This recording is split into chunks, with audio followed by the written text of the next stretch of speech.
ఈరోజు మన జీవితంలో సిద్ధపాటుకి సూచన ఏంటి తెలుసా? నా దేవుడు ఆ వాగ్దాన భూమికి నన్ను తప్పక నడిపిస్తాడు, నేను సిద్ధపడుతున్నాను. ఆమెన్. మీరు ఏ విషయంలో సిద్ధపడుతున్నారండి? You know what your promise land is, but on the level of 1 to 10 how much are you prepared? నన్ను అడుగుతూ ఉంటారు, మొన్న సర్జరీ జరిగింది కదా. On the level of 1 to 10 మీ పెయిన్ థ్రెషోల్డ్ ఎంత ఉంది అంటే, మీకు పెయిన్ ఎంత ఉంది అంటే వాళ్ళకి అవగాహన కోసం అడుగుతూ ఉంటారు. ఈరోజు దేవుడు, లేకపోతే నేను మిమ్మల్ని అడుగుతున్నానండి, దేవుడు మీకు ఇచ్చిన వాగ్దాన స్థలము, ఆ వాగ్దాన భూమి, లేకపోతే వాగ్దానము నెరవేరుస్తాడు అని తెలుసు, ఎందుకంటే ఆయన మాట గద్దించిపోదు. కానీ on the level of 1 to 10 what is your preparation level? ఎక్కడలో ఉన్నారు? మొదట్లో ఉన్నారా? రెండోలో ఉన్నారా? 5లో ఉన్నారా? లేకపోతే 9లో ఉన్నారా? 9లో ఉన్నారంటే దేవుడు తలుపులు అతి త్వరలో తెరుస్తున్నాడండి. హల్లెలూయా.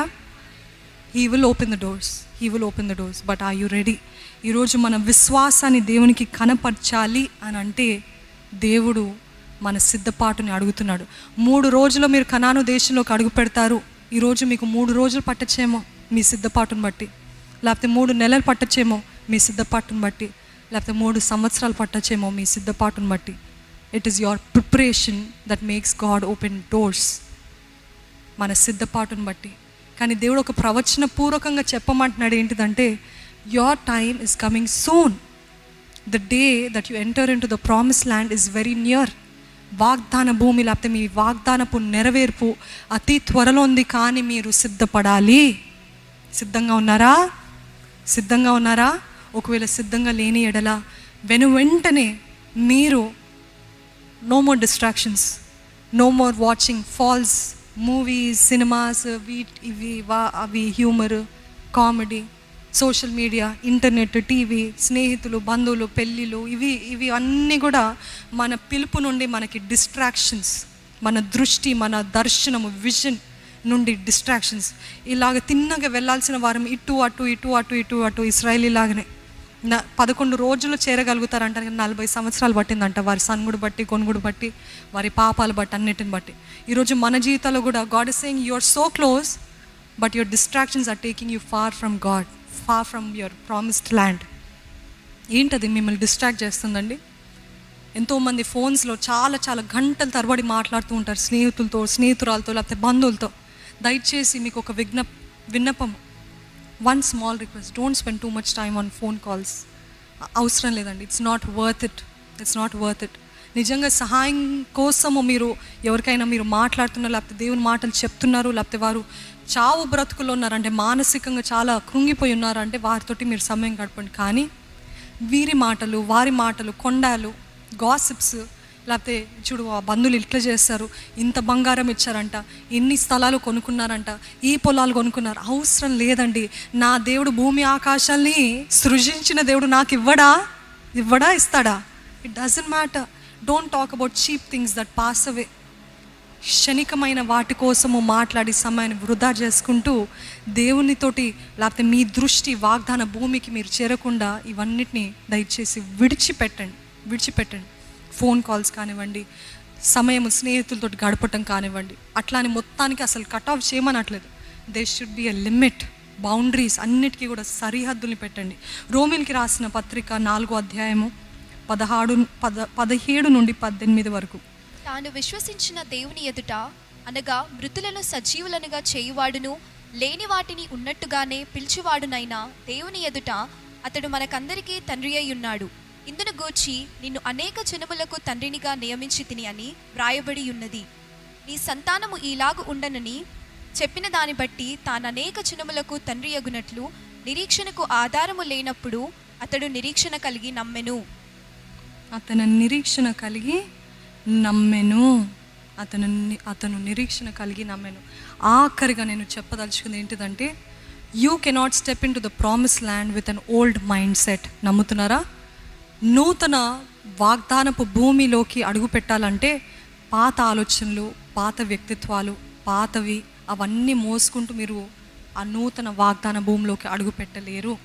మీ తల్లిదండ్రులకి పని చేసింది, మీ తల్లిదండ్రులకి సహాయపడింది మీకు సహాయపడదు. నాకు ఇలాగ ఉండిందిరా, నీకు కూడా అలాగనే ఉంటుంది అని చెప్తూ ఉంటారు. No, doesn't work that way. చూడండి, it doesn't work that way. వారిలో నుండి మనము మంచి సారవంతమైనవి నేర్చుకోవచ్చు, కరెక్ట్. దానికి అసలు జ్ఞానము అవంతా మనం సంపాదించుకోవచ్చు. కానీ నేను చిన్నగా ఉన్నప్పుడు ఇది చేస్తాను, నువ్వు కూడా అలాగ చేయి. మన్నా ఆ రోజు కురవబడ్డది. ఎందుకు? వాళ్ళు మన్నా కోసం ఎదురు చూసేవారండి. పొద్దున్న లేసిందే అక్కడ నుండి వస్తుందా అలాగ పడతా ఉంటే చూస్తూ ఉండేవాళ్ళు అనమాట. కానీ అదే వాళ్ళు ఈ కనాను దేశంలో అడుగుపెట్టిన తర్వాత అదిగో మన్నా వస్తుంది, వెయిట్ చేయి, చూడు చూడు అని అంటే, ఒకవేళ మీరు నిజంగా అక్కడ నిలబడి చూస్తూ ఉంటే మన్నా పడుతుందా? పడదు. Because it has stopped. That is an old mind set. ఒకప్పుడు నీకు సహాయపడింది, కానీ ఈ వాగ్దాన భూమిలోకి అది అవసరం పడదు. Don't step into the promise land with an old mind set. ఒకవేళ వాళ్ళకి మూఢనమ్మకాలు ఉంటాయో, లేకపోతే ఇది చేయి, ఇదే పద్ధతి ఫాలో అవ్వాలి అని చెప్తూ ఉంటారేమో, లేకపోతే ఇలాగనే ఉండాలని చెప్తూ ఉంటారేమో. కానీ నీకు పని చేసింది, నీకు సహాయపడింది నాకు చేయదు. దేవుడు నూతన రీతిగా సహాయం పంపించే దేవుడు. మీ తల్లిదండ్రులకు చేసిన సహాయమే మీకు చేస్తారా? దానికి రెండంతలు చేయొచ్చేమో, కానీ he will never do the same things. అబ్రహాంకి చేసిన రీతిగా ఇస్సాకుకి చేస్తారా? లేదే. ఇస్సాకుకు చేసిన రీతిగా యాకోబ్కి చేస్తారా? లేదు. యాకోబ్కి చేసిన రీతిగా యోసేఫ్కి చేస్తారా? లేదు. Is the God of Abraham, Isaac, Jacob, Joseph, everybody. కానీ దేవుడు ఒక్కరికి చేసిన సేమ్ రీతిగా అందరికీ, వారి కుటుంబాన్ని, వారి పిల్ల అట్లా కాదండి. ఆశీర్వాదాలు ఉంటాయి, కానీ సేమ్ కైండ్ కాదు. ఈరోజు వాగ్దాన భూమిలోకి అడుగు పెట్టాలంటే ఆ పాత ఆలోచనలు, పాత స్వభావము, పాత మూఢనమ్మకాలు, పాత వ్యక్తిత్వాలు, పాత బలహీనతలు అవన్నీ మోసుకుంటూ వెళ్ళారనుకోండి, అది వాగ్దాన భూమి అవ్వచ్చు, కానీ మీ జీవితం మాత్రం ఏది కూడా బాగుపడదండి, బాగుపడదు. అదే జీవితం, అదే కష్టం, అదే నష్టం, అదే బానిసత్వము, అదే వేదన, అదే సనుగుడు, అదే గొనుగుడు ఉంటుంది. You have to renew your mind. మనకి తెలుసు మన తల్లిదండ్రుల్లో, మన పితరుల్లో ఉన్న దోషాలు లేకపోతే బలహీనతలు ఏంటో తెలుసు. దోషాలు కాదు, బలహీనతలు ఏంటో తెలుసు. ఆ బలహీనతలు నాకు కూడా జెనెటిక్గా వచ్చిందండి, నాకు కూడా వచ్చేసిందండి, అది డిఎన్ఏలో వచ్చేసింది, నేనేం చేయలేను కాదండి. In Christ we are new creation. Hallelujah. క్రీస్తు నందున్న వారు నూతన సృష్టి. ఒకవేళ అటువంటివి వచ్చినాయి అనుకోండి, break the generational curses. Hallelujah. పితరపు శాపాలు, దోషాలు అన్నీ కూడా యేసు రక్తముతోటి, యేసు నామంలో కొట్టివేయండి. ఎలాగా? నోరు విప్పి రెనౌన్స్ ఇట్. దేవా, మా తండ్రికి మా తల్లికున్న ఆ గాసిపింగ్ నేచర్, లేకపోతే ఈర్ష్య గుణము నాకు కూడా వచ్చిందయ్యా, లేకపోతే అందరినీ కూడా తక్కువగా చూసి ఆ గుణము నాలో వచ్చిందయ్యా, లేకపోతే మా తండ్రి ఏ రీతిగా అయితే what you say that immoral affairs పెట్టుకున్నాడో అది కూడా నాకు వచ్చిందయ్యా అని ఒకవేళ కుమారులుగా వచ్చిందేమో. మా తల్లిదండ్రులు, మా తండ్రి ఎప్పుడు కూడా మా అమ్మకి నమ్మకంగా లేడు, ఎప్పుడు చూసినా పరస్త్రీల వైపు చూస్తుండేవాడు, తెలియకుండా నాకు కూడా అదే వచ్చింది అన్నవారైతే, you have the right, you have the authority.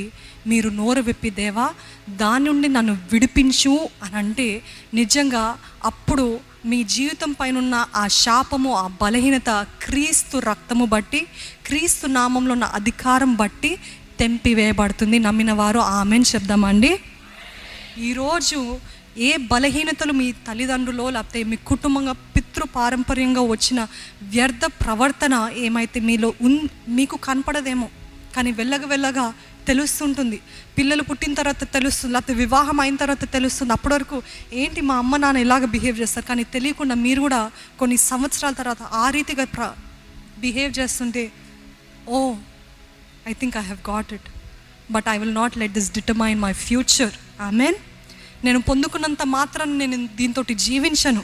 నేను ఈ వాగ్దాన భూమిలో దేవునికి అంగీకారమైన బ్రతకాలంటే, నా కుటుంబంతో ఆనందంగా జీవించాలంటే, సమాధానం ఉండాలంటే, ఈ పితరుల దోషము నుండి నన్ను నేను క్రీస్తు యేసు రక్తము బట్టి, నామం బట్టి విడుదల పొందుకుంటున్నాను అని ఎవరెవరైతే రెనౌన్స్ చేస్తారో, అప్పుడు అపవాదికి మీ పైన నుండి ఆ అధికారము తెంపివేయబడుతుంది.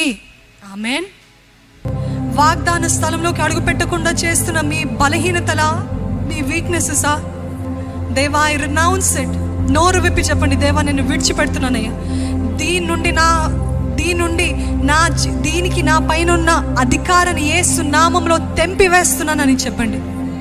ఆ బలహీనత పేరు చెప్పండి. This does not have any more authority over me. చెప్పండి. You will see new doors opening after you renounce. నమ్మండి, విశ్వసించండి. మీరు ఎప్పుడైతే రినౌన్స్ చేస్తున్నారో, విడిచిపెడుతున్నారో, క్యాన్సిల్ రద్దు చేస్తున్నారో ప్రతి బలహీనతల్ని యేసు నామంలో, దేవుడు మీ కొరకు నూతన తలుపులు తెరుస్తున్నాడండి. నమ్మండి. He's opening new doors for you. He's opening, but first you renounce. ప్రతి బలహీనత యేసు నామంలో కొట్టివేయబడును గాక. ప్రతి శాపము, ప్రతి పితృ పారంపర్యమైన వ్యర్థ ప్రవర్తన యేసు రక్తంతో కడగబడును గాక. ఎవరు కూడా ఇంకా బలహీనులుగా కాదయ్యా, అధికారం కలిగిన క్రైస్తవులుగా, విశ్వాసులుగా ఉండాలయ్యా. సిద్ధపాటు కలిగిన వారుగా, విశ్వాసముతో తను ముందుకు వెళ్ళే కృపను ఇక్కడ ఉన్న ప్రతి ఒక్కరికి దయ. మోషేకు తోడైన రీతిగా నేను నీకు తోడై ఉందును అని చెప్పిన దేవుడు అదే మాట మీకు వ్యక్తిగతంగా దేవుడు చెప్తున్నాడండి. నిబ్బరము కలిగి ధైర్యముగా ఉండు బిడ్డ, నా కుమార్తె, నా కుమారుడా, ధైర్యముగా ఉండు. Maybe you're entering into your new place, but you're not entering without me. Hallelujah. నువ్వు నూతన స్థలానికి అడుగు పెడుతున్నావేమో, కానీ నువ్వు నేను లేకుండా వెళ్ళట్లేదు. నేను నీతోటి వస్తాను అని చెప్తున్నాడండి దేవుడు. నమ్ముతున్న ప్రతి ఒక్కరు దేవుని స్తుతిస్తారా? నాకు తెలుసయ్యా నువ్వు నా తోడుంటావని, నువ్వు నా తోడుంటావని. నన్ను విడిచిపెట్టవయ్యా, నన్ను ప్రతి హృదయము కూడా మంచి నేలుగా నేవే సిద్ధపరిచి ఆ రీతిగా దానిపైన ఒక విత్తనము వలె వేసి ఉంటుండగా దేవా 100 రెట్ల ప్రతిఫలము దయచేయమని అడుగుచున్నానయ్యా. Give 100-fold lord. మాకు మేము సమయము వృధా చేయకుండా ప్రతి నిమిషము, ప్రతి గడియ, ప్రతిరోజు సిద్ధపడిన వారుగా వాగ్దాన భూమిలోకి ధైర్యముగా, కాన్ఫిడెంట్గా అడుగుపెట్టే కృపను దయచే. ఈ భయం అనే ఆత్మ నుండి విడిపించయ్యా. ప్రతి ఆందోళన, ఓవర్ థింకింగ్, యాంగ్జైటీ నుండి ఇక్కడున్న ప్రతి ఒక్కరిని విడిపించమని అడుగుచున్నానయ్యా. నా దేవుడు సమస్తము చూసుకుంటాడనే విశ్రాంతితో, తేలికతో ముందుకు సాగే కృపను మాకందరికి దయచేయమని ప్రభు యేసు నామములో అడిగి వేడుకొంచున్నాను తండ్రి.